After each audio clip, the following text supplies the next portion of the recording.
Okay, దేవునికి స్తోత్రం. తీయండి అందరు తీసి ఒకసారి కీర్తనల గ్రంథం, దావీదు రాసిన కీర్తన 16వ కీర్తన 8వ చరణం 8వ వచనం ఒకసారి చదవండి. సదాకాలము సదాకాలము యెహోవా యందు నా గురి నిలుపుచున్నాను. యెహోవా యందు నా గురి నిలుపుచున్నాను. ఆయన నా కుడిపార్శ్వమందు ఉన్నాడు గనుక ఆయన నా కుడి పార్శ్వమునందు ఉన్నాడు గనుక నేను కదల్చబడను. నేను కదల్చబడను. చాలు. దేవునికి స్తోత్రం. ప్రభు మనతో మాట్లాడును గాక. ప్రియమైన దేవుని బిడ్డలారా, దావీదు కీర్తన రాస్తా దేవుని గురించి చెప్తా, దేవుని గురించి స్తుతిస్తా ఈ పాట రాస్తున్నాడు. కీర్తనలన్నీ పాటలు అన్నమాట, సాంగ్స్, పాటలు, కీర్తనలు ఇవన్నీ. దీంట్లో ఒక చరణం ఒక చరణం మాత్రమే మనం ఒక్కొక్క పాటకు ఇన్ని చరణాలు ఉంటాయంటే ఉంటాయి. ఈ దావీదు ఏమని చెప్తాడంటే సదాకాలము, అంటే లాంగ్ టైం, సదాకాలం నేను ప్రభు మీద నా గురి నిలుపుచున్నాను. నా గురి, నా మనస్సు, నా చూపు, నా ఆలోచన అంతా కూడా నేను నా దేవుని మీద నిలుపుతున్నా. సదాకాలము ఏదో ఒక రోజు, 2 రోజులు, నెలలో లేదా ఆదివారం ఒక రోజు కాదు, కానీ సంవత్సరాలు నేను బ్రతికిన దినాలన్నీ కూడా, రోజులన్నీ కూడా నా గురి దేవుని మీద నిలుపుతున్నాను అని దావీదు చెప్తున్నాడు. దేవుని మీద గురి నిలిపితే ఏమొస్తుంది?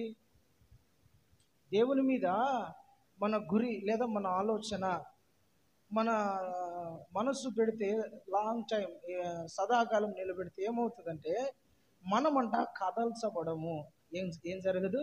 కదల్చబడము, కదలమంట. దేవుడు మనల్ని తన కుడి పక్కన నిలబెట్టుకుని కదలనిపోకుండా నిలబెట్టుకుంటాడని ఉంటుంది. హల్లెలూయా, హల్లెలూయా.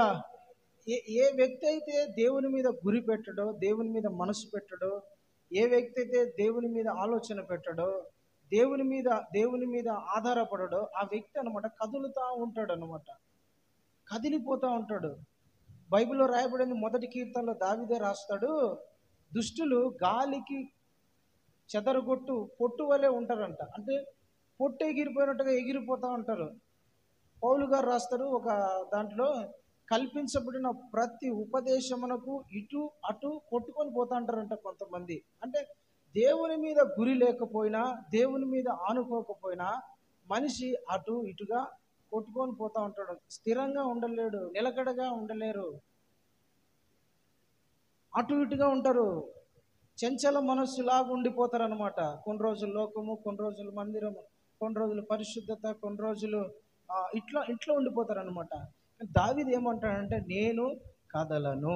చెప్పండి, నేను కదలను, నేను కదలను. హల్లెలూయా. మనము కదలకోకుండా స్థిరంగా ఉండాలంటే మనము ప్రభువును ఆనుకొని ఉండాలి. ప్రభు మీద మన మనస్సు పెట్టాల. సదాకాలము మన మనస్సు ప్రభు మీద పెట్టాల.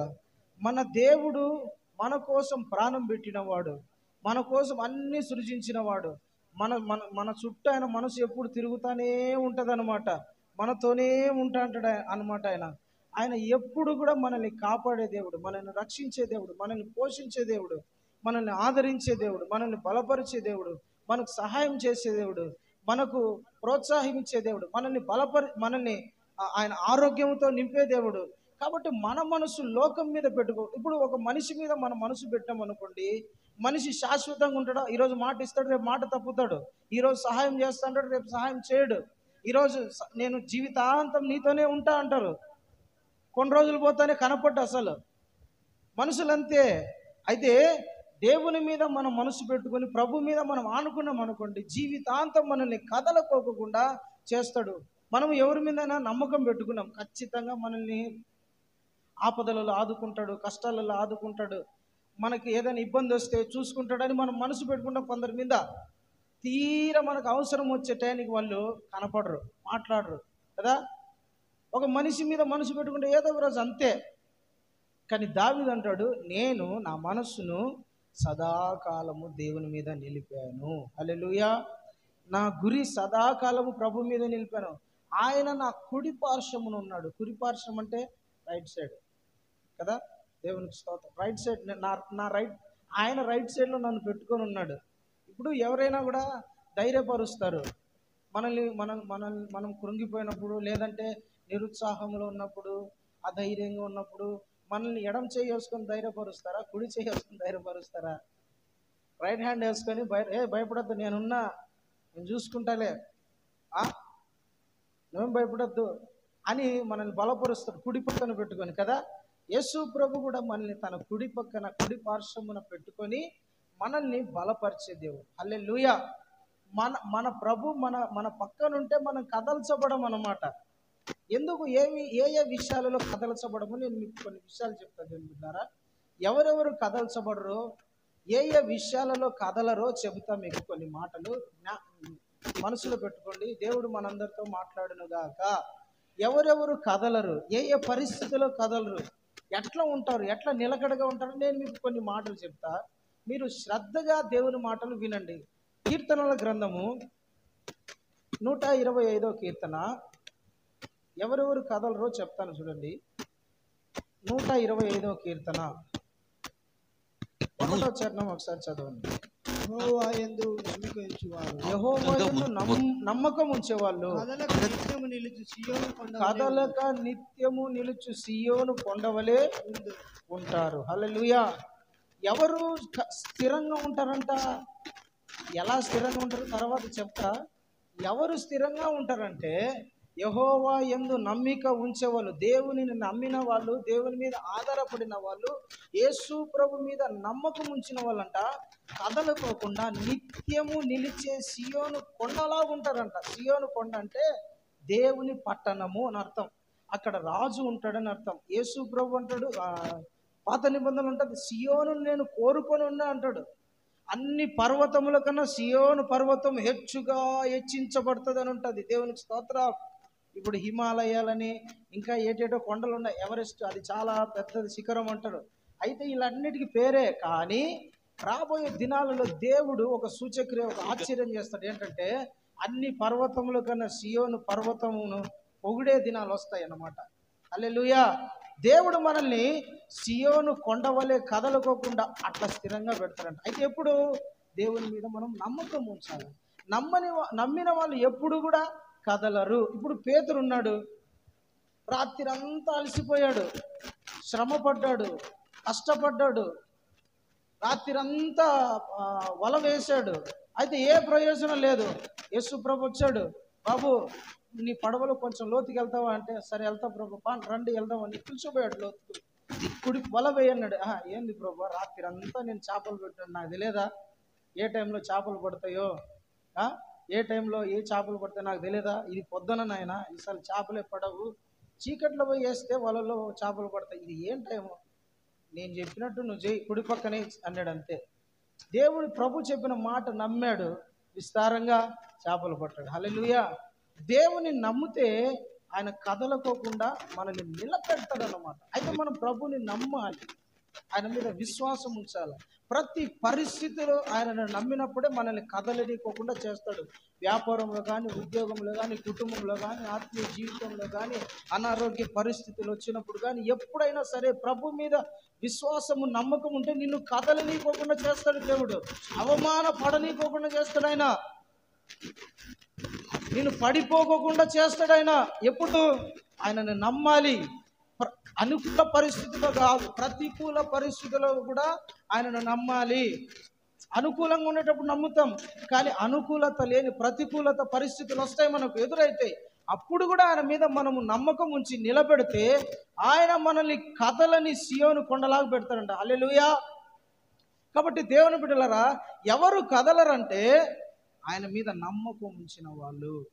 నా ప్రభు చేస్తాడు, నడిపిగలడైనా, బాగు చేయగలడైనా, ఈ శోధన నుండి విడిపించగలడు, ఈ శ్రమల నుండి, ఈ ఇబ్బందుల నుండి, కష్టాల నుండి నన్ను విడిపించగలడని నమ్మినప్పుడు ఆయన మనల్ని ఖచ్చితంగా కదలనీయకోకుండా చేస్తాడు. ఒక తల్లి ఉంది, విధవరాలు, తన బిడ్డ, ఆ దేశంలో కరువు భయంకరంగా ఉంది. ఆ దేశంలో తినడానికి తిండి లేదు, పంటలు పండటం వర్షము లేదు, అస్సలు భయంకరమైన పరిస్థితి ఆ ఊర్లో.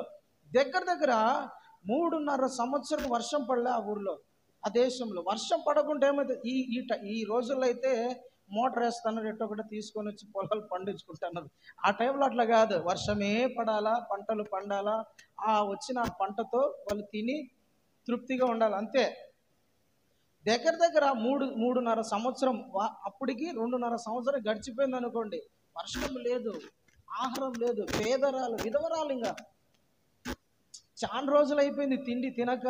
ఇంకా అంత పిండేముంది, అది కూడా ఆ పిండిని కలిపి బిడ్డకు ఒక రొట్టె చేసి వాడు 2-3 రోజులు బ్రతుకుతాడు, తర్వాత చచ్చిపోతాడులే అనుకొని సిద్ధపరుచుకొని పెట్టుకొని ఉంది రొట్టె. దైవజనుడు వచ్చాడు, పాస్టర్ గారు వచ్చాడు, ఏలియా వచ్చాడు. అమ్మా ఏముంది ఇంట్లో? రొట్టె ఉందయ్యా, అంత పిండి ఉందయ్యా, అంత రొట్టెలు. సరేగా నాకు పెట్టా. నేను ఏందయ్యా, మాకే తినడానికి గతి లేదు, మళ్ళీ నువ్వు పెట్టమంటావు ఏందయ్యా? నాకే తినడానికి గతి లేక ఒక్కగానొక్క కొడుకు వానికి పెట్టి నేను 2 రోజులు 3 రోజులు నేను చచ్చిపోతా, వాడు 1 వారంలో చచ్చిపోతాడు నేను అనుకుంటా. అంటే లేదు నీకు యాడ్ తెచ్చి పెట్టేది ఉండేది ఒకటి, నీకు యాడ్ పెట్టమంటావు అంటే నమ్మిందమ్మ. ఇది నమ్మింది, నువ్వు తీసుకురా, నమ్మింది, ఇచ్చింది, తిన్నాడు, ఆశీర్వదించాడు. రాత్రి పడుకొని పొద్దున పోయి చూస్తే ఆ పిండి వేసి ఆ తొట్టు ఉంటుంది చూసినారా, అందులో పిండి అయిపోవడంలో, బుడ్డిలో నూనె అయిపోవడంలో. నమ్మకం. ప్రతికూల పరిస్థితుల్లో కూడా దేవుని నమ్మాలి. హల్లెలూయా. అనుకూల పరిస్థితులు కాదు, ఇది లేకోకుంటే నా జీవితము ఉండదు అనుకునే పరిస్థితిలో కూడా దేవుని నమ్మినప్పుడు మనల్ని కదలకోకుండా పెడతాడు. అట్లా ప్రభుని నమ్మాలి. ప్రభుని ఎవరైతే నమ్ముతారో, మనస్ఫూర్తిగా ఎవరైతే విశ్వాసం ఉంచుతారో వాళ్ళనంట దేవుని బిడ్డలు కదలకోకుండా ఉంచుతాడు. ఉదాహరణ ఇంకో మాట చెప్తా చూడండి. మార్కు సువార్త 5వ అధ్యాయంలో ఒక వ్యక్తి వస్తాడు యేసు ప్రభు దగ్గరకు వచ్చి, అయ్యా నా బిడ్డ చావడానికి సిద్ధంగా ఉందయ్యా, ఒకగానొక కూతురయ్యా, దయచేసి ఇంటికి వచ్చి ప్రార్థన చేసి బ్రతికించిన ఆయన అని బ్రతిమలాడుకుంటాంటారు. యేసు ప్రభుని బ్రతిమలాడుకుంటాంటాడు. అప్పుడు సరే వెళ్దాంపా అని వస్తాడు. వచ్చే టైంలో ఈయన వెళ్ళేటప్పుడు జనాలు గుంపులు ఉంటారు కదా, ప్రజలు ఎప్పుడు కిక్కిరిసిపోయేది యేసు ప్రభు వెళ్తా ఉన్నప్పుడు. అందులో ఒక ఆమె ఈయనను పట్టుకొని, వస్త్రపు చెంగు పట్టుకొని బాగైంది. ఆడ కొంచెం టైం అయిపోయింది, అంటే చావడానికి సిద్ధంగా ఉంది ఆల్రెడీ. ఆ పాప చావడానికి సిద్ధంగా ఉంది. తండ్రి వచ్చి బ్రతిమలాడుకోండి, ప్లీజ్ చెప్పండి అయ్యా, మీరన్నా చెప్పండి అయ్యా, చెప్పండి అయ్యా. వీళ్ళు చెప్పారు, కొంచెం రికమెండేషన్ చేశారు. వెళ్ళేటప్పుడు మధ్యలో కొంచెం దూరం వచ్చేసరికి పాప చనిపోయింది అని వార్త వచ్చింది. చనిపోయింది పాప, ఇంకా నువ్వు బోధకుడిని తొందర పెట్టద్దు అంటే, యేసు ప్రభుని ఇంకా తొందర పెట్టద్దు, పాప ప్రాణం పోయింది, వదిలేయి. అయినా సరే ఈ తండ్రి విశ్వాసం, నమ్మకం అనేది చావల. ఒకసారి ఇంటికి రా నాయన, ఒకసారి ప్రార్థన చేయి. ఆల్రెడీ చనిపోయిందని వార్త వచ్చింది, ప్రాణం పోయింది, వార్త వచ్చేసింది చనిపోయిందని. కానీ ఈ వ్యక్తి యొక్క విశ్వాసం, నమ్మకం చూడండి. మన నమ్మకం ఎట్టుండాలంటే దేవుని మీద, ప్రతికూల పరిస్థితుల్లో కూడా మన నమ్మకం ప్రభు మీద పెట్టుకొని ఉంటే మనల్ని కదలనీకోకుండా ప్రభు నిలబెడతాడు. హల్లెలూయా. నువ్వు ఎంత పరిస్థితులు ఉండు, ఎలాంటి పరిస్థితులు ఉండు, ఎలాంటి శోధనలు ఉండు, ఇబ్బందులు ఉండు, మనస్సు ప్రభు మీద పెట్టి నమ్మకం ఆయన మీద ఉంచినామంటే ఖచ్చితంగా దేవుడు కదలనీకోకుండా చేస్తాడు. దేవునికి స్తోత్రం. ఇంకో మాట కీర్తనల గ్రంథంలోనే 112వ కీర్తన, 112వ కీర్తన 6వ చరణం, 112వ కీర్తన 6వ చరణం చూడండి నాన్న. అట్టివారు ఎప్పుడును కదిలింపబడరు. ఎలా ఏది? అట్టివారు ఎప్పుడును కదిలింపబడరు. నీతిమంతులు నిత్యము జ్ఞాపకములో నుందురు. చాలు. ఎలాంటి వారు కదిలించబడరు అంటే అట్టివారు. ఎవరు అట్టివారు అంటే 1వ వచనంలో ఉంటది, యెహోవాను స్తుతించుడు, యెహోవా యందు భయభక్తులు గలవాడు, ఆయన ఆజ్ఞలన్నిటిని అధికముగా ఆనందించువాడు ధన్యుడు. ఇలాంటి వాడు. ఎలాంటి వాడంట? దేవుని ఆజ్ఞలను ఆనందంగా ధ్యానించేవాడు, దేవుని ఆజ్ఞలను అధికంగా ప్రేమించేవాడు, దేవుని ఆజ్ఞలను సంతోషించేవాడు, దేవుని ఆజ్ఞలలో ఆనందపడేవాడంట. ఎప్పుడు కదలకోకుండా స్థిరంగా ఉంటాడు. ఆజ్ఞలలో ఎవరైనా ఆనందంగా ఉంటారు అంటే ఉండరు. ఆజ్ఞలు అంటే ఏంది? చట్టాలు, కమాండ్స్. చేయొద్దు అంటే దాంట్లో ఎవరైనా ఉంటారా? ఆనందిస్తారా? అట్లా ఉండొద్దు, అలా బ్రతకద్దు, అట్లా జీవించొద్దు అంటే ఏందా ఆయన నాకు ఎప్పుడు కూడా రిస్ట్రిక్షన్ ఏమంటారు దాన్ని, అవి పెడతాన్నారు, కండిషన్స్ పెడతాన్నారు, అట్లుండద్దు ఇట్లుండద్దని. అట్లా జీవించద్దు ఇట్లా జీవించద్దు ఆడిపోదు. దాంట్లో ఆనందించే వాళ్ళు ఎవరైనా ఉంటారా చెప్పండి? బయటికి వెళ్ళొద్దు బాగా బ్రతుకు అని చెప్తే ఎవరైనా కూడా ఉంటారా? మా చెప్పిన వాళ్ళే, మా తెలియదా ఎట్లా బ్రతకాలో, అట్లా మాట్లాడద్దమ్మా, మా తెలుసులే, నా తెలియదా అనేవాళ్ళు ఉంటారు కొంతమంది. మా తెలుసులే అన్నీ అనేవాళ్ళు. ఆజ్ఞలను ఆజ్ఞలను ప్రేమించే వాళ్ళు ఉండరు, ప్రేమించిన ఆనందించే వాళ్ళు ఉండరు. ఎవరు కదలకోకుండా ఉంటారంటే దేవుని ఆజ్ఞలను తూచా తప్పకోకుండా పాటించడం కాకోకుండా ఆయన ఆజ్ఞలను ప్రేమించే వాళ్ళు, ఆయన ఆజ్ఞలలో ఆనందించే వాళ్ళంట ఎప్పుడు కదలకోకుండా ఉంటారు. Praise the Lord. ఆయన ఆజ్ఞలను ఎప్పుడైతే ప్రేమిస్తారో ఆనందిస్తారో వాళ్ళని దేవుని బిడ్డలారా కదలకోకుండా చేస్తాడు, అట్లా నిలబెడతాడు అనమాట. ఆయన ఆజ్ఞలను పాటించుకోకుండా మనకే నష్టం, ఆయనకు వచ్చిన నష్టం ఏమి ఉండదు, మనకే నష్టం వస్తుంది. అయితే ఆయన ఆజ్ఞలను ప్రేమించే వాళ్ళు, ఆయన ఆజ్ఞలను ఆనందించే వాళ్ళు కదలకోకుండా ఉంటారు. కొంతమంది ఇట్లా చెయ్యొద్దు, ఇట్లా నష్టం కలిగిస్తుంది అంటే, చూడండి దేవుని బిడ్డలారా, ఎవరికైనా ఒక సలహా ఇచ్చినాం అనుకోండి, ఇట్లా చేయొద్దు, ఇది కరెక్ట్ కాదు, ఇది తప్పు, ఇది రాంగ్ రూట్, ఇట్లా మనం పోకూడదు అని చెప్తే వాళ్ళు ఏం చేస్తారు తెలిసిన? మన మీద కోప్పడతారు. కొన్నిసార్లు మనకు వ్యతిరేకంగా తయారవుతారు, కొన్నిసార్లు మనకు యాంటీగా తయారైపోతారు కొంతమంది. మనం ఎవరికైనా సలహాలు ఇచ్చినా, ఏదైనా ఆజ్ఞలు చెప్పినా కూడా, పిల్లలు కూడా అంతే. కొన్ని విషయాలలో అది ఎవరికి నష్టం? పిల్లలకు నష్టం కదా. దేవునికి స్తోత్రం. కాబట్టి ఎవరైతే దేవుని ఆజ్ఞలను పాటిస్తారో వాళ్ళు ఎప్పుడు కదలకోకుండా ఉంటారు, స్థిరంగా ఉంటారు, నిలకడగా ఉంటారు, తప్పిపోకుండా ఉంటారు, జారిపోకుండా ఉంటారు, ఆశీర్వాదకరంగా ఉంటారు. వాళ్ళు ఎప్పుడు నష్టం చూడరు, వాళ్ళు ఎప్పుడు కూడా కష్టపడరు, వాళ్ళు ఎప్పుడు కూడా శ్రమ పడరు. ఉదాహరణ చెప్పేదంటారా, ఆదాముకు దేవుడు చెప్పాడు తినని పండు తినొద్దు అని చెప్పాడు, దేవుడు ఆజ్ఞ చెప్పాడు. అయితే ఆదాము అవ్వ ఇద్దరు దేవుని ఆజ్ఞకు మీరారు, అది నష్టమా కాదా? వాళ్ళు అట్లనే జీవించుంటే దేవుడు చెప్పేంత వరకు వాళ్ళ ఆజ్ఞను తూచా తప్పకోకుండా పాటిస్తా ఆనందిస్తూ ఉంటే దేవుడు వాళ్ళని ఇంకొక లెవెల్కి తీసుకుపోయేవాడు. కొన్నిసార్లు ఆజ్ఞలను కొన్నిసార్లు ఈ కమాండ్స్ని తప్పిపోతారు. దేవుడు 10 ఆజ్ఞలు ఇచ్చాడు, నేను తప్ప మీకు వేరొక దేవుడు ఉండకూడదు, ఆకాశం ముందు కానీ, భూమి మీద కానీ, నీళ్ళ కింద కానీ, నీటి మీద కానీ, ఎక్కడైనా సరే ఏ బొమ్మను ఏ విగ్రహాన్ని చేసుకోకూడదు, అని సాగిల పడకూడదు, నీ దేవుడని యెహోవా రోషము గలవాడు. విశ్రాంతి దినాన్ని శ్రద్ధగా పాటించాల. తర్వాత నీ పొరుగు అనేది ఏది ఆశించకూడదు. ఇట్లా 10 ఆజ్ఞలు చెప్పాడు. వీటన్నిటిని మనం పాటించాలంటే కష్టంగా అనిపిస్తుంది. దీంట్లో ఆనందించేవాడు ఎంతమంది? నీ పొరుగు వాని మీద అబద్ధ సాక్ష్యం పలకవద్దు, నీ పొరుగు వాళ్ళ మీద కొండలు చెప్పవద్దు, నీ పొరుగు వారిని ప్రేమించు. ఈ ఎవరికి నచ్చుతాయి? శత్రువుని కూడా ప్రేమించమన్నాడు, అది నచ్చేది? అసలు నచ్చుతుంది అది? శత్రువుని ప్రేమించమన్నాడు, శత్రువు నచ్చుతుంది ఆజ్ఞ?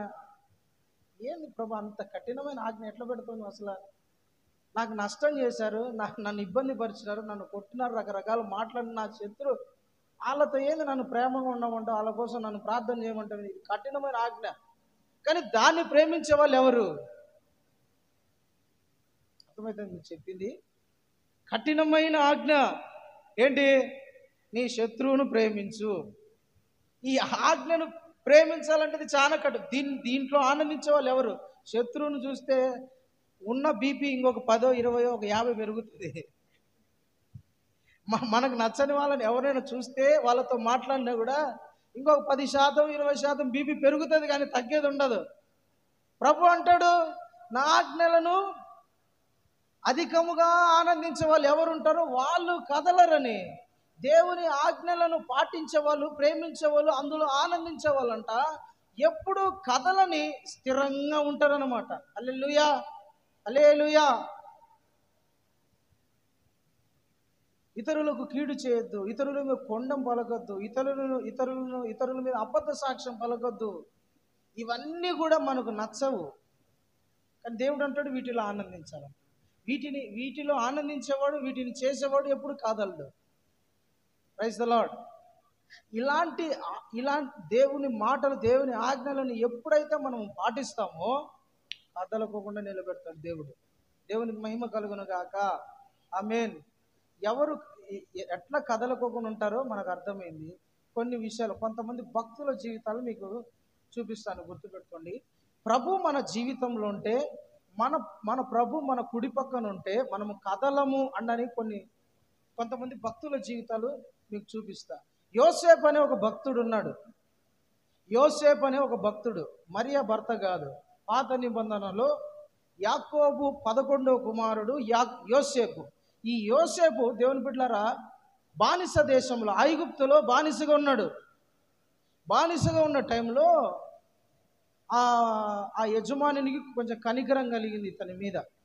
కనికరం కలిగి, అరే ఇతడు బాగా పని చేస్తున్నాడు, నమ్మకంగా ఉన్నాడు, యథార్థంగా ఉన్నాడు, నీతిగా ఉన్నాడు, అందరినీ బాగా ప్రేమిస్తున్నాడు, జాగ్రత్తగా ఉన్నాడు, కాబట్టి ఇతన్ని తీసుకొని పోయి మన ఇంట్లో పెట్టుకుంటే ఇటు పనికి వస్తాడని పోతీఫర్ అనే ఒక వ్యక్తి తీసుకుపోయి తన ఇంట్లో అందరికన్నా పెద్ద, అంటే అతని ఇంట్లో పని చేసే వాళ్ళందరికీ పెద్దగా, గృహ నిర్వాహకుడు అంటారు, అందరికన్నా పెద్దగా పెట్టినాడు ఈ యోసేపుని అతని ఇంట్లో. ఎవరు? పోతీఫర్ అనే వ్యక్తి. అతను నమ్మకస్తుడు, యథార్థవంతుడు, నీతి గలవాడు, దేవుని మీద భయభక్తులు గలవాడు అని నమ్మి అతన్ని తీసుకుపోయి ఇంట్లో పెట్టాడు. అయితే దేవుని బిడ్డలారా, యవ్వనస్తుడు, యవ్వన వయసులో ఉన్నాడు అతను. ఒక 20-22 సంవత్సరాల వయసు అతనిది, అంతే. యవ్వనస్తుడు, యవ్వన వయసు కలిగిన వాడు, దేశం కాని దేశం, భాష కాని భాష. ఆ ఇంట్లో ఉన్నప్పుడు ఆ పోతీఫర్ భార్య ఇతనితో పాపం చేయాలని చాలాసార్లు ప్రయత్నం చేసింది. చాలాసార్లు ప్రయత్నం చేసింది. అయితే ఇతను చాలాసార్లు తప్పించుకున్నాడు. ఎవరు లేని ఒంటరి సమయంలో ఎట్లయినా సరే యోసేపును లొంగ తీసుకోవాలా, యోసేపుతో పాపం చేయాలా, యోసేపుతో ఏదో తన మనసు, లేదంటే ఆమె ఎట్లయినా సరే యోసేపును పడగొట్టాలని ప్లాన్ వేసింది. దేవుని బిడ్డలారా, అవకాశము దొరికింది. యవనస్తుడు, గుర్తుపెట్టుకోండి. 1 యవనస్తుడు, 2 ఎవరు లేరు, 3 దేశంగానే దేశము. కానీ యోసేపు మనసు మటుకు, అమ్మా యజమానుడు అన్నీ అప్పగించినాడు, నిన్ను నాకు అప్పగించలా, కాబట్టి నేను నీతో ఈ దుష్కార్యం చేయను, దేవునికి నేను విరోధంగా ఈ పాపము చేయలేను, నాకు ఇష్టం లేదు, నాకు నచ్చదు, ఇది దేవునికి నచ్చని పని అని తను పారిపోయినాడు అన్నమాట. దేవుని బిడ్డలారా, ఇక్కడ మనం అర్థం చేసుకోవాల్సింది ఏంటంటే, దేవుడు మనతో ఉంటే, మన గురి మన ప్రభు మీద ఉంటే మనము పరిశుద్ధతలో కదల్చబడము. హల్లెలూయా, హల్లెలూయా. యవ్వన వయసులో ఉన్న వాళ్ళు చిన్న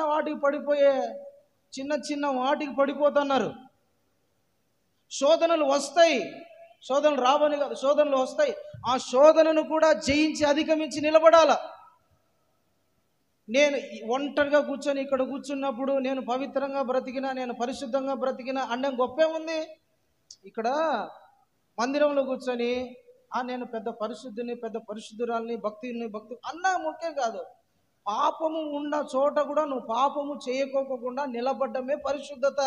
అది ఎవరికి సాధ్యమవుతుందంటే, దేవుని మీద గురి పెట్టిన వాళ్ళు, ప్రభువుని ఆనుకున్న వాళ్ళకు మాత్రమే సాధ్యమవుతుంది. పాపము చెయ్యవలసిన అవకాశం వచ్చినా చెయ్యకోకుండా నిలబడి దేవుని మీద మనసు పెట్టడమే కదలకోకుండా ఉండడం. హల్లెలూయా, హల్లెలూయా. దేవునికి స్తోత్రం కలుగును గాక. ఎవరు కదలకోకుండా ఉంటారంటే, చూడండి, యోసేపు పరిశుద్ధతలో పరిశుద్ధతలో ఎంత మాత్రము కదలలే ఈ వ్యక్తి. ఎవరు కదలరు? ప్రభు మీద విశ్వాసం ఉన్న వాళ్ళు, ప్రభును ఆనుకున్న వాళ్ళు కదలరు. ఒక భక్తుడు ఉన్నాడు, సంసోను అనే భక్తుడు ఉన్నాడు బైబిల్లో. సంసోను దేవుణ్ణి ఆనుకోడు, ఊర్లో వాళ్ళు ఉండే వాళ్ళందరినీ ఆనుకుంటూ అంటాడు పోయి. ఈ సంసోను ఇదే పనే సంసోనికి. దేవుని మీద ఆనుకునేవాడు ఎప్పుడు కూడా పడిపోకోకుండా పరిశుద్ధతలోను దేవుని భయం ఉంటుంది. రెండోది ఏంటంటే నా దేవుడు పరిశుద్ధుడు, నా దేవుడు నీతిమంతుడు, నా దేవుడు పాపము చూడనివాడు, పాపమును అసహించుకునేవాడు, పాపమును ద్వేషించేవాడు, నా దేవుడు పవిత్రుడు కనుక నేను కూడా పవిత్రంగా జీవించాలన్న మనసు వస్తుంది వాళ్ళకు. దేవుణ్ణి ఆనుకోలేదనుకో, ఎవరు లేని టైంలో చూసి అందులో చూడొచ్చులే, ఏమవుతుంది, చూస్తే తప్పే ఉంది, ఆ తింటే తప్పే ఉంది, ఆ పోతే తప్పే ఉంది, ఆ మాట్లాడితే తప్పే ఉంది, శోధించబడితే తప్పే ఉంది అనుకునే వాళ్ళు ఉంటారు కొంతమంది. ఒక బ్రదర్ ఉన్నాడు, చర్చికి వస్తాడు బాగా, మన చర్చికి కాదులే, వేరే చర్చికి వస్తాడు, పాటలు పాడతాడు. పాటలు పాడిన తర్వాత ఒకరోజు నేను చూసిన విషయం, బాగా పాటలు పాడతాడు, ఈ వ్యక్తి చాలా మంచి సింగర్ ఏమో, బాగున్నాడేమో అనుకున్నాను. ఒకరోజు ఆ ఊర్లో పోతా ఉంటే టీ షాపు వెనకాల నిలబడి సిగరెట్ తాగుతున్నాడు. అది ఎక్కడ, ఊరి బయట నిలబడి సిగరెట్ తాగుతున్నాడు. నేను ఆ టైంలో ఆ ఊర్లోనే అట్లా పోతా ఉన్నా, నిలబెట్టి ఇతనా కాదా యవనస్తుడే, మళ్ళా చూసిన, నిదానంగా చూసిన, ఈడే. నేను వాడిని చూసినా కానీ వాడు నన్ను ఇంకా చూడలే. సిగరెట్ తాగుతా ఉన్నాడు, తాగి పీల్చి నన్ను ఇట్లా చూసినాడు. ఇంకా వాడు నోట్లో ఉండిపోయింది పొగంతా. ఇప్పుడు ఆడు వదలాల, సిగరెట్ వెనకాల దాచిపెట్టుకున్నాడు. నాకు అర్థమైంది, సిగరెట్ నేను చూస్తాను కదా, కనపడుతుంది నాకేమో పనున్నాడు. ప్రైజ్ లాడన్నా కావాలంటే, ప్రైజ్ లాడ్ అనేసరికి దాచిపెట్టుకోలేడు. పొగ ఎంతసేపు నోట్లో పెట్టుకుంటాడు చెప్పండి, పొగ అంతా వదిలేసినాడు. ఏమరా నాయన, చర్చిలు చూస్తే ఎంత భక్తిగా ఉంటావు, ఇక్కడ చూస్తే ఎంత ఇట్లున్నావు, అది వేషధారని భక్తిరా. మళ్ళా దేవుని సన్నిధిలో పోయి పాటలు బాగా పాడతాడు, మంచి సింగర్. దేవుని బిడ్డలారా, లోపల ఒకలాగా బయట ఒకలాగా ఉండటానికి ఇష్టపడరు. ఎవరు? దేవుని మీద ఆనుకొని ఉన్న వాళ్ళు. ప్రభు మీద ఎవరైతే ఆనుకొని ఉంటారో వాళ్ళు లోపల ఒకలాగా బయట ఒకలాగా ఉండటానికి ఇష్టపడరు. వాళ్ళు ఎప్పుడు కూడా పవిత్రతను కోరుకుంటాడు. దేవుడు పవిత్రంగా ఉన్నాడు కాబట్టి నేను కూడా పవిత్రంగా జీవించాలన్న మనసు వాళ్ళకు వస్తుంది. Praise the Lord. అలాంటి వాళ్ళు ఒకవేళ శోధన వచ్చినా కదలరు అన్నమాట, కదలుకోకుండా స్థిరంగా ఉంటారు. ప్రభు మీద ఆనుకోకుండా, ప్రభు మీద మనసు పెట్టుకోకుండా ఉంటారు చూస్తారా, శోధనలలో పడిపోతూ ఉంటారు. ఏదైనా పాపము నిన్ను ప్రేరేపిస్తే పడిపోతావు. అందుకనే సొలొమోను రాస్తాడు సామెతల గ్రంథంలో, నా కుమారుడా నీ తల్లి ఉపదేశమును నీ తండ్రి ఉపదేశమును మరువకు. ఎవరైనా ప్రేరేపిస్తే, పాపులు నిన్ను ప్రేరేపిస్తే, చదవలేదా, గుర్తులేదా మాట, నా కుమారుడా పాపులు నిన్ను ప్రేరేపిస్తే వెళ్ళొద్దు అని ఉంటుంది. తిమోతితో అంటాడు, తిమోతి పరుల పాపములో నీవు పాలి పంపులు పొందొద్దు, దూరంగా పారిపో. హల్లెలూయా, హల్లెలూయా. దేవుని బిడ్డలారా, యోసేపుకు శ్రమ కదల్చబడే ఏమంటారు శోధన వచ్చింది. పరిశుద్ధతను నిలబెట్టుకోగలడా నిలబెట్టుకోలేడా అన్న శోధన వచ్చింది. నిలబెట్టుకున్నాడు. దేవునికి స్తోత్రం, హల్లెలూయా. ఇంకో విషయం చెప్తా చూడండి. ఒక మీ దగ్గరికి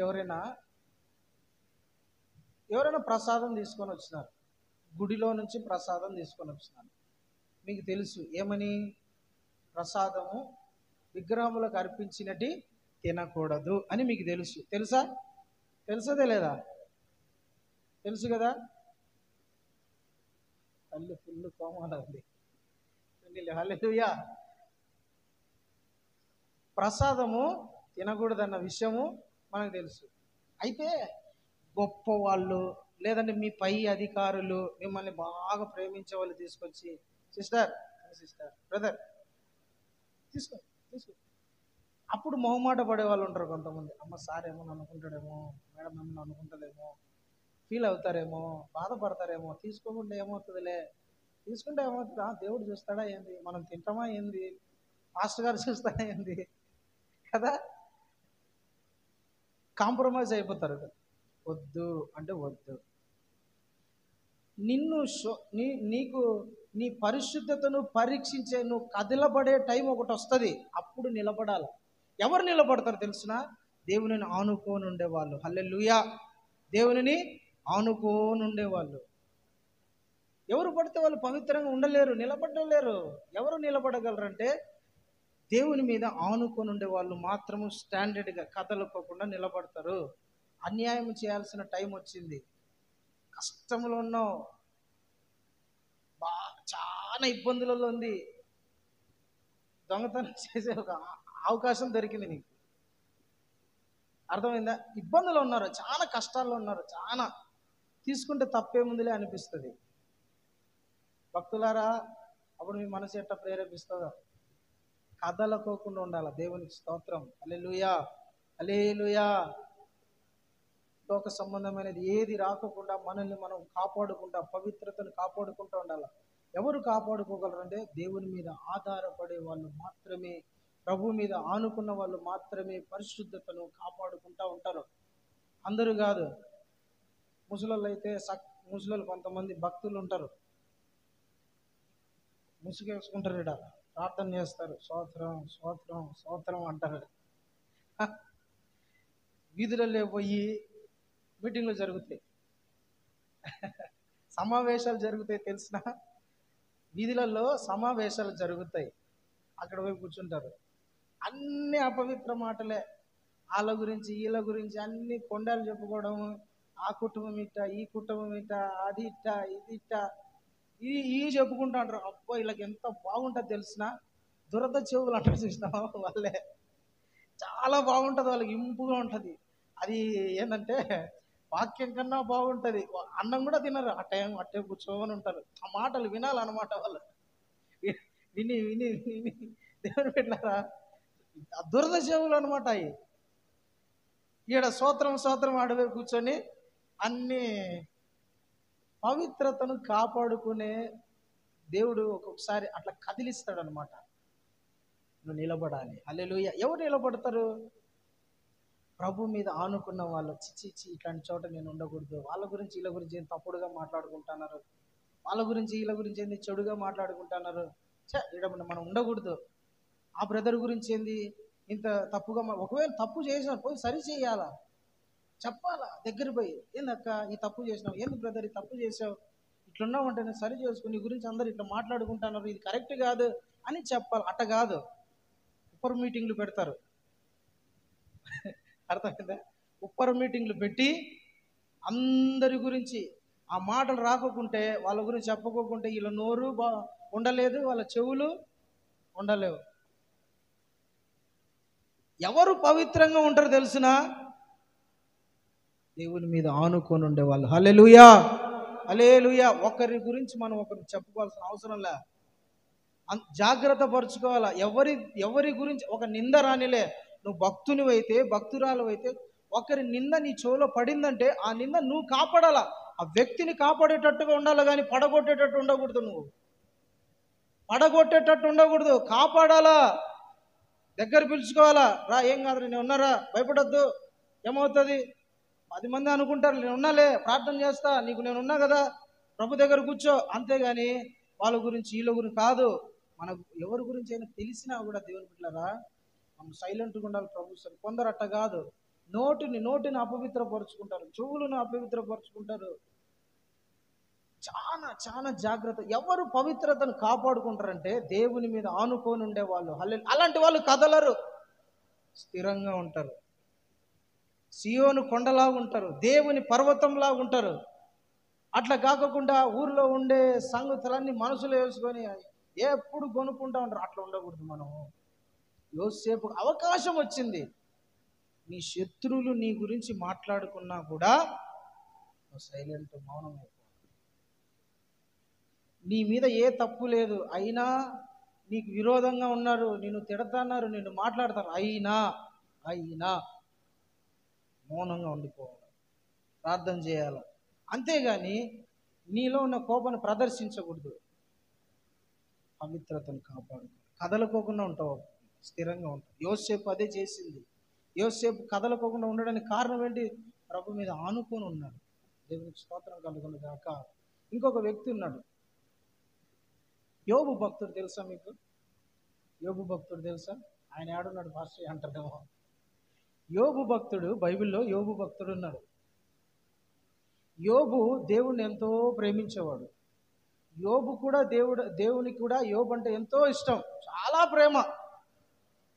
ఒకరినొకరు చాలా ప్రేమించుకునేవాళ్ళు, చాలా ఇష్టం యోబు అంటే. అందుకని యోబు గురించి దేవుడు అంటాడు, అతడు నా సేవకుడు, అతడు యథార్థవంతుడు, నీతిపరుడు, భక్తిపరుడు, చెడుతనమును అసహించుకునేవాడు, అతడు నా భక్తుడు అని సాతాను గారి దగ్గర సాక్ష్యం చెప్పాడు. రే సాతానా, చూడరా నా భక్తుడు, యథార్థవంతుడు రా, అతను నీతిమంతుడు రా, పవిత్రంగా బ్రతికేవాడ్రా, నన్ను సేవించేవాడ్రా సాతానా అని సాతాను గాని ముందర యోబుని గణపరిచినాడు. దేవునికి స్తోత్రం. అలాంటి యోబు జీవితంలో చాలా కష్టాలు.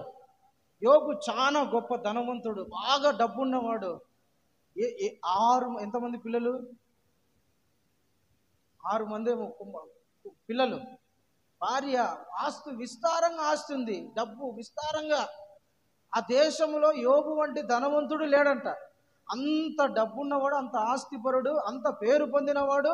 తన గురించి యోబు గ్రంథంలో రాయబడిన మాట ఏంటంటే, యోబు వస్తున్నప్పుడంట ముసలి వాళ్ళు, జ్ఞానవంతులంట లేచి నిలబడే వాళ్ళంట, యవనస్తులు తలదించుకునే వాళ్ళంట, పోకిరి చేష్టలు చేసేవాళ్ళు యోబు నుంచి పరిగెత్తే వాళ్ళంట, పారిపోయే వాళ్ళంట. యోబు అంత పేరు కలిగినప్పుడు తన దేశంలోనే గొప్పవాడు అనిపించుకున్నాడు యోబు. అలా బ్రతికిన వాని జీవితంలోకి దేవుడు సాతానుకు అనుమతి ఇచ్చినాడు. నేను యోబుని కదిలిస్తా, చూసుకో కావాలంటే అన్నాడు. యోబుని కదిలిస్తా చూడు, నిన్ను తిడతాడు చూడు, నిన్ను మాట్లాడతాడు చూడు, నిన్ను అసహించుకుంటాడు చూడు, నిన్ను చీ కొడతాడు చూడు, నాకు యోబుకు అవకాశమే, నేను కదిలించి చూపుతా అన్నాడు. పోరా చూసుకోపో అన్నాడు. యోబు దగ్గర సాతాను గడు వచ్చి, ఫస్ట్ పిల్లలు డిన్నర్ చేసుకుంటా ఉన్నారు, వేరే ఊర్లో ఉండి డిన్నర్ చేస్తూ ఉంటే స్పాట్లో బిల్డింగ్ కూలిపోయి కుమార్తెలు చనిపోయినారు. పరిగెత్తుతా కూడా వచ్చినాడు. అయ్యగారు ఏమైందిరా, ఎందుకు అంత టెన్షన్ పెడతాను? ఏం లేదయ్యా, నీ పిల్లలు డిన్నర్ చేస్తా అంటే, అక్కడ భోజనం చేస్తా అంటే ఆ బిల్డింగ్ పడిపోయి చనిపోయినారయ్యా. అయ్యో, మళ్ళీ అప్పుడు పరిగెత్తుతా వచ్చినాడు. ఏమైందిరా అంటే, అయ్యా ఏం లేదు, మేము మన ఒంటెలు, మన గొర్రెలు, మన ఎడ్లు అన్నీ కాస్తా ఉన్నప్పుడు కొంతమంది మా మీద పడి వాటిని అన్నిటిని చంపేసినాడు, నేను ఒక్కడనే మిగిలినానయ్యా, ఆస్తి అంతా పోయిందయ్యా. అవునా? మళ్ళా యోబుకున్న ఆస్తి అంతా పోయింది, ఇంకా భార్య కూడా వచ్చింది, ఆరోగ్యం పోయింది, మెల్లగా శరీరం మీద కురుపులు వచ్చేసినాయి, శరీరం అంతా ఏమంటారు అది, గజ్జ కురుపులు అంటారు, చూస్తారా?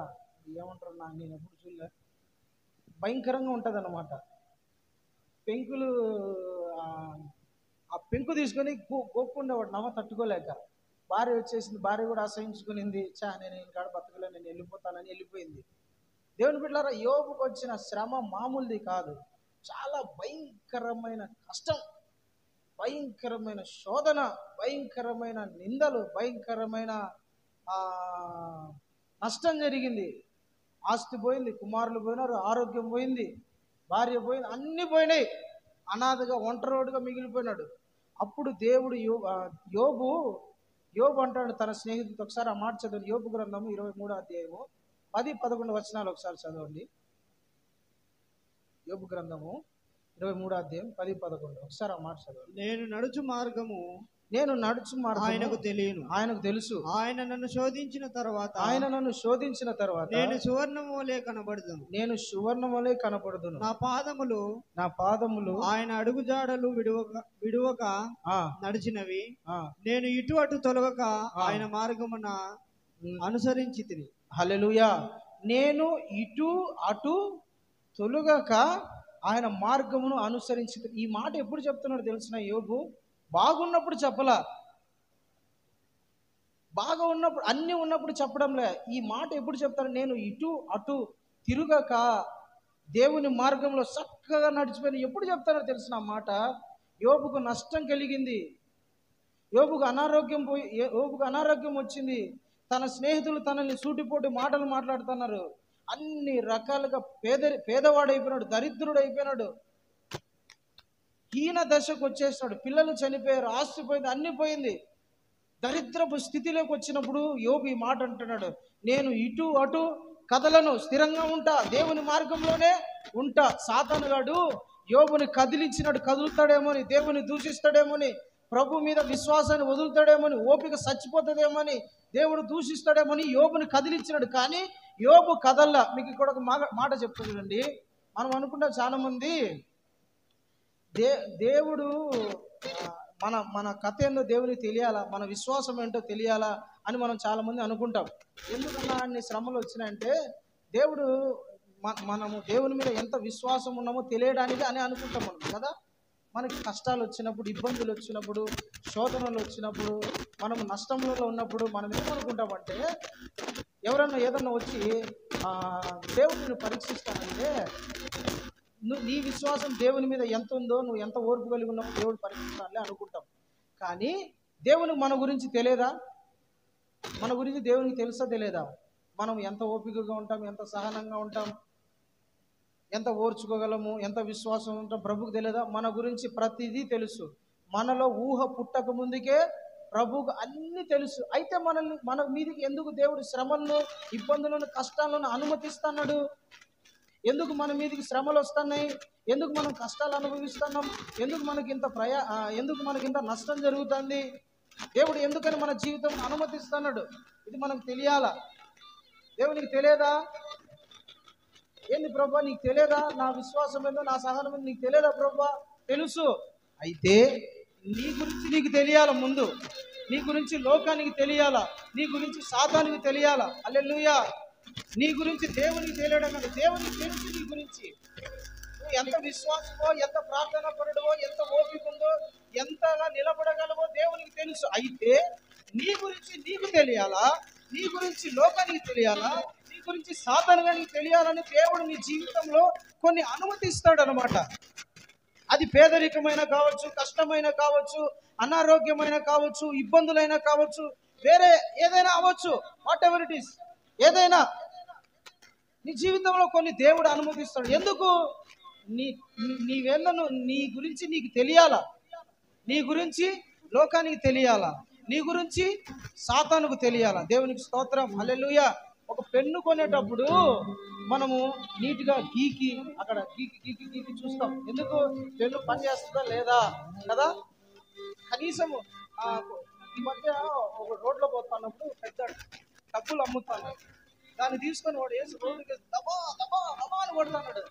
ఎందుకు అట్లా కొడుతున్నాడు? పగిలిపోతాయి అంటే, సార్ ఇది కొట్టకపోతే మీకు తెలియాలి కదా, ఇది ఎంత దృఢమైందో, ఎంత క్వాలిటీ ఉందో మీకు తెలియాలి కదా సార్. అట్లా కొట్టదయ్యా, పగిలిపోతుందయ్యా అంటే, లేదు సార్ ఇది ఏదో అన్నాడు అనమాట.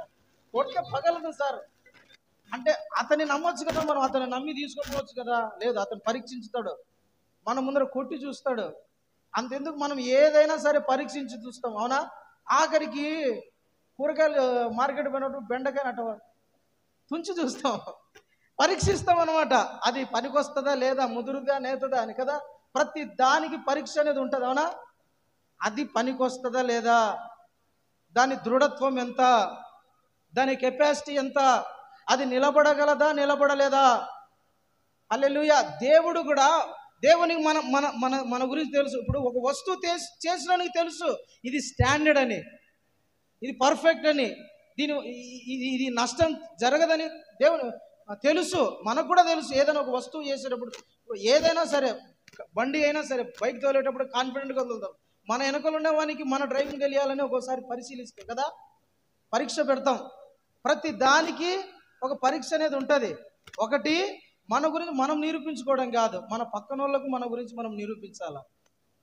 అట్లనే దేవుడు మన గురించి దేవునికి తెలుసు. అయితే మన గురించి మనకు తెలియదు, మన గురించి లోకానికి తెలియదు, మన గురించి సాధారణంగానే తెలియదు. రే నా బిడ్డ శ్రమలలో కూడా ఓర్పు కలిగి ఉంటాడు, నిందలలో కూడా నిలకడగా ఉంటాడు, ఇబ్బందులలో కూడా విశ్వాసంతో ఉంటాడు, ఓర్చుకొని ఉంటాడు. దేవుడు మనకు నేర్పిస్తాడు. రెండోది లోకానికి చూపిస్తాడు.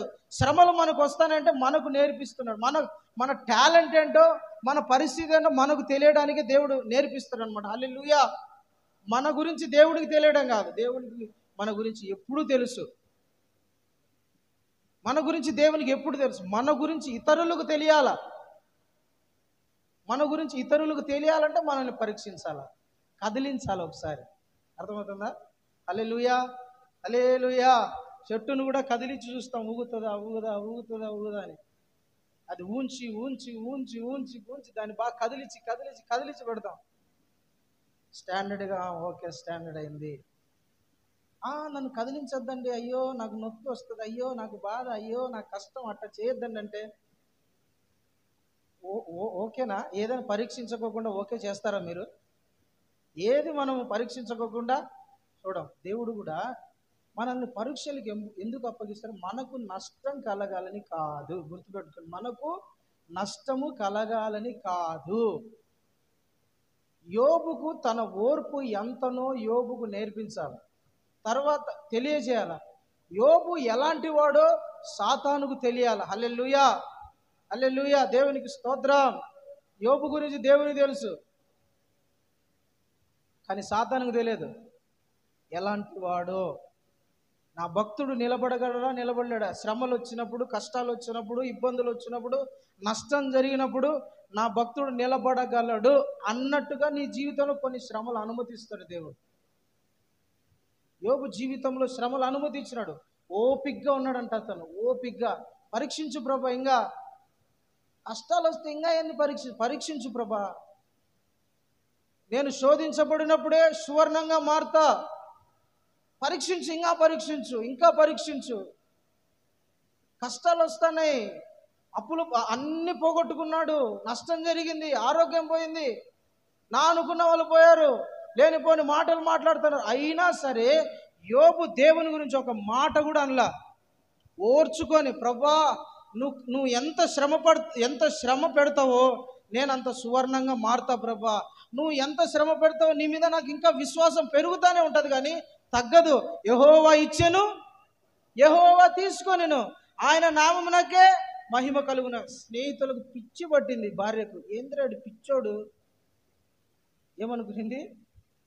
భార్య కూడా అనుకుంది, ఇంకా నీతి వదలవా? నీ నీతి ఎందుకు తెలియాలి కదా, నీ ఓర్పు ఎందుకు తెలియాలి కదా, నీ సహనం ఏందో తెలియాలి కదా. భార్య అంటది, ఇంకా ఇంకా నీతి ఎందుకు వదలకుండా ఉన్నావు? వదిలేసాయి నీతి, దేవుని దూషించు. పోనీలే, దేవుడు మనకి ఇచ్చాడు, దేవుడు మనకు తీసుకుని వదిలే. యెహోవా నామమునకే మహిమ కలుగున. భార్యకు అర్థమైపోయింది వీడు మామూలుడు కాదని. దేవునికి స్తోత్రం, హల్లెలూయా. సాతానుకు అర్థమైంది, వామ్మో యోబు సామాన్యుడు కాదు.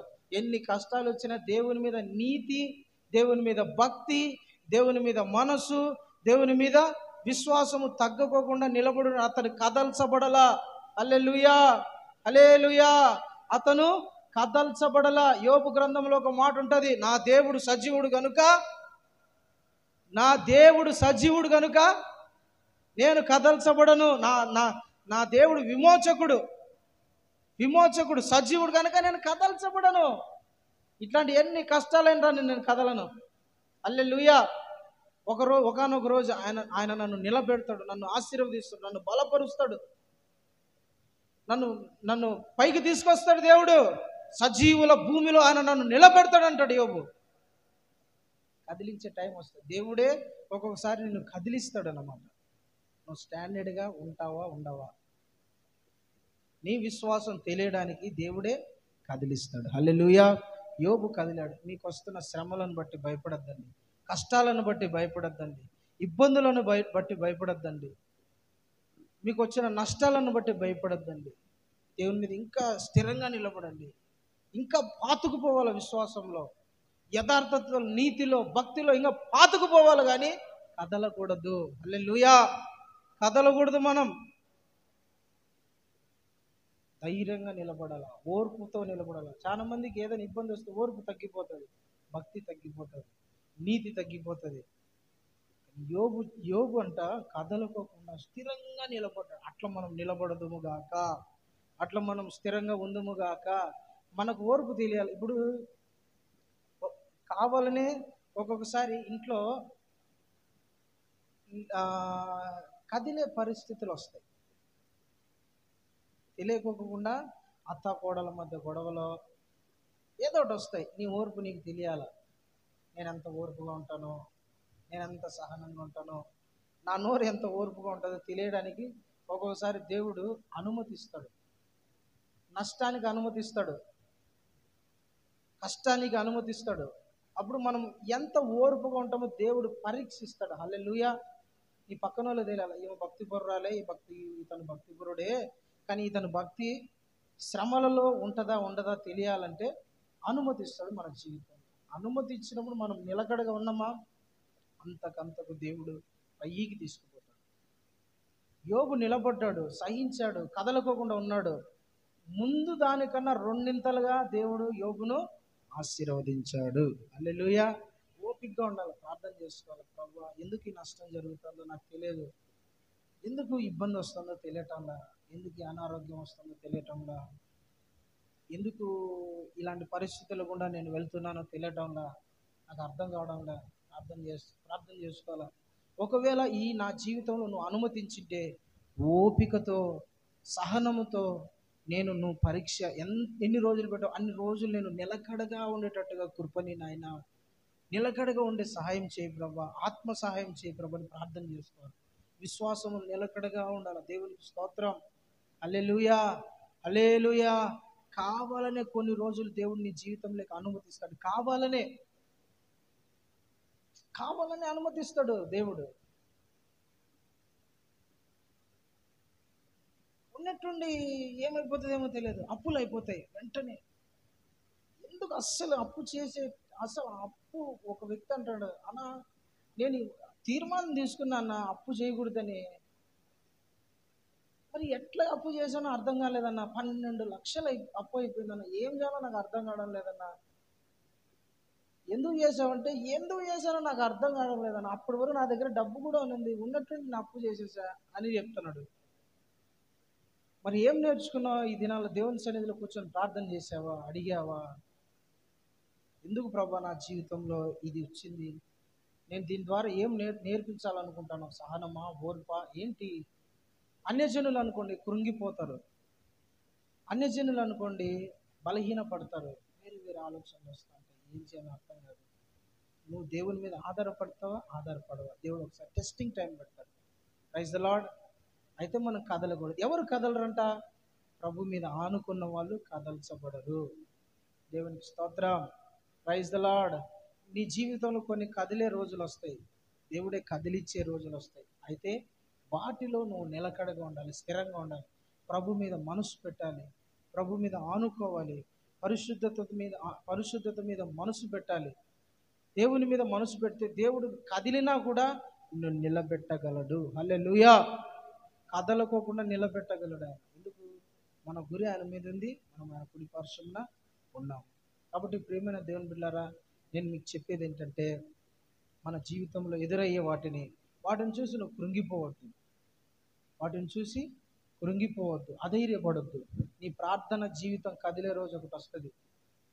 దేవుడు అనుమతిస్తాడు, నువ్వు ప్రార్థన చేయగలవా చేయలేవా అని. దానియేలు జీవితంలో దేవుడు ప్రార్థన చేసే టైము అనుమతించినాడు. రాజు ఒక ఆజ్ఞ వదిలినాడు, ఆజ్ఞ ఇచ్చాడు. ఎవరైనా సరే ఈ దేశంలో ఏ దేవునికైనా ప్రార్థన చేసినా, పూజలు చేసినా, ఏది చేసినా సరే వాళ్ళని తీసుకొచ్చి సింహాల బోనులు వేసాడని ఒక ఆజ్ఞ వచ్చేసింది.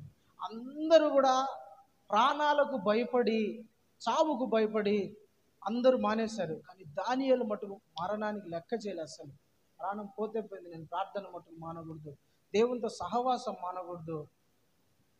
3 పూట్ల ప్రార్థన చేసే అలవాటు దానియేలుకు ఉంది. 3 పూట్ల ప్రార్థన యథావిధిగా ఉంటుంది. అక్కడ యథావిధిగా ఆజ్ఞ జారీ అయింది, ఆజ్ఞ వచ్చేసింది. ఎవరైనా ప్రార్థన చేస్తే తీసుకుపోయి సింహాల గృహలో వేసేస్తాము.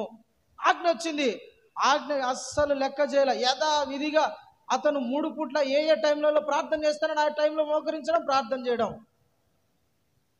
నీ ప్రార్థన జీవితం, నీ భక్తి జీవితం, నీ సమర్పణ కదిలే రోజు ఒక రోజు వస్తుంది. నువ్వు కదలకోకుండా నిలబడగలవా? ప్రార్థనలో ఉండగలవా? ప్రార్థనలో భక్తిలో నిలబడగలవా? దేవుడు ఒక టెస్టింగ్ టైం పెడతాడు.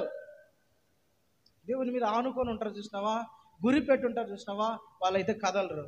వాళ్ళు కాకుండా దేవుని మీద గురి లేదు, భక్తి లేదు, దేవుని మీద ఆనుకోలే.